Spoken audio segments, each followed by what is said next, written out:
안녕하세요. 기억이 나시는지 모르겠어요. 계속해서 제가 건강한 선교를 생각할 때 반드시 고려해야 할 네 가지 요소에 대해서 말씀을 드렸죠. 파송교회가 있고, 그 다음에 현지교회가 있고, 그 사이에 기능하는 필드 구조를 가진 선교단체가 반드시 있어야 된다고 그랬습니다. 근데 그 선교단체 안에 두 개의 구조가 있는데, 하나가 홈 구조고 하나가 필드 구조입니다.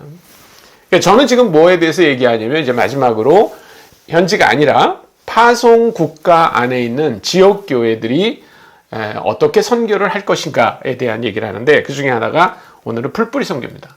굉장히 많은 경우에 우리는 선교를 선교사들이 하는 것처럼 생각할 수 있습니다. 그것은 마치 뭐하고 비슷하냐면, 우리가 뭐 양궁대회 우리 늘 금메달 따고 이러는 걸 보면서 마치 한국 국민이 모두 다 양궁을 하는 것처럼 생각하지만 그렇지 않잖아요. 그렇죠? 양궁하는 사람들은 양궁 선수들이 하고 우리는 아무 상관없이 사는 것처럼 선교도 굉장히 많은 경우에 그렇게 생각해요. 몇 명 우리가 선교사를 파송하면 그걸로 우리가 선교를 많이 한다 이렇게 생각하고, 심지어는 뭐 선교 대국이다 이렇게 말하지만, 실제로 성도님 개개인이 선교를 이해하고 선교를 실천하는 것이 전 더 중요하다고 생각합니다. 그래서 그런 의미에서 모든 성도님들이 선교를 이해하고 선교를 실천하는 그것을 저는 풀뿌리 선교다 이렇게 말하고 싶습니다. 제가 풀뿌리 선교에 대한 정의를 말씀드리기 전에 저는 두 가지 풀뿌리 선교의 예를 먼저 좀 드리고 싶은데요. 한 분은 홍성철 형제입니다. 근데 이분이 목사고 신학을 당연히 공부했고, 그 다음에 서울신학대학교에서 교수까지 하신 분입니다. 그리고 은퇴를 하셨어요. 네, 그러니까 엄밀하게 얘기한다 그러면 홍성철 목사님, 혹은 홍성철 박사님, 홍성철 교수님 이렇게 말하는 게 더 어울릴 거예요. 근데 제가 왜 홍성철 형제라고 말하는가 하는 거는, 이분과 관련된 풀뿌리 선교 얘기를 할 때 이분은 목사도 아니었고 교수도 아니었고 박사도 아니었어요. 네, 이분은 고등학교 영어 선생님이었습니다. 그런데 이분이 고등학교 영어 선생님으로 몇 년을 지낸 다음에 자기가 영어를 좀 더 해야 되겠다 그래서 필리핀에 영어 교육을 받으러 이제 가게 됩니다. 그런데 거기서 태국에서 온 여자 교수분을 한 분 만나요. 아마 이분도 그 태국의 영어 교사였던 것 같아요. 그 여자분의 이름이 우본완이라고 하는 분인데, 이분의 이분도 계속해서 복음을 전하려고 그렇게 이제 애를 썼던 거예요. 예. 그런데 이 홍성철 이 형제가 이제 예수 믿고 자기도 막 복음을 전하고 싶은 그런 열정이 있었기 때문에 두 분 사이에 계속 종교에 대한 얘기들을 이렇게 하면서, 결국 홍성철 형제가 예수 그리스도에 대해서 얘기했을 때 이 우본안이라는 여자가 예수 그리스도를 영접하기로 해요. 우본안이라는 여자는 그거 어떻게 됐냐면 태국으로 돌아갔습니다. 근데 태국에는 자기하고 결혼하기로 한 남자가 있었어요. 그 남자 이름을 저는 기억하고 있습니다. 난타차이라고 하는 분인데, 이 난타차이라고 하는 분도 아주 수재입니다.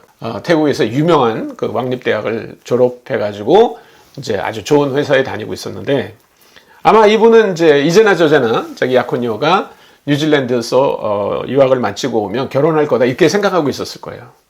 근데 자기 약혼녀인 우본안이 와가지고 뭐라고 얘기했냐면, 저는 결혼하지 않겠습니다 라고 얘기한 거예요. 그러니까 여러분 한번 생각해 보십시오. 약혼한 여자가 몇 년 그 외국에 가서 유학을 하고 돌아와서 결혼하지 않겠다 그럴 때 그 충격이 얼마나 크겠어요? 그래서 이제 이 난타차이가 그 이유를 물어봅니다. 그러자 이 우본안이 뭐라고 얘기하냐면, 나는 거기서 그리스도를 만났습니다. 그리고 나는 예수를 믿는 사람과만 결혼하겠습니다. 이렇게 얘기해요. 그래서 난타차이가 쇼크를 받아가지고 도대체 이 우본안을 변화시킨 예수가 누군가 이제 알기 위해서 선교사에게 찾아가고, 그도 예수 그리스도를 믿게 돼요.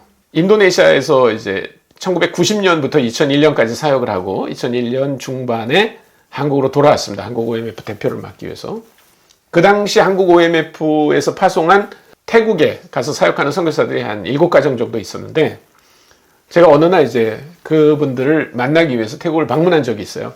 그래서 식사를 하고 이렇게 앉아서 이런저런 얘기를 하다가 한 분한테 이런 얘기를 들었습니다. 지금 태국에서 굉장히 영향력 있는 복음주의 교회의 목사가 있다.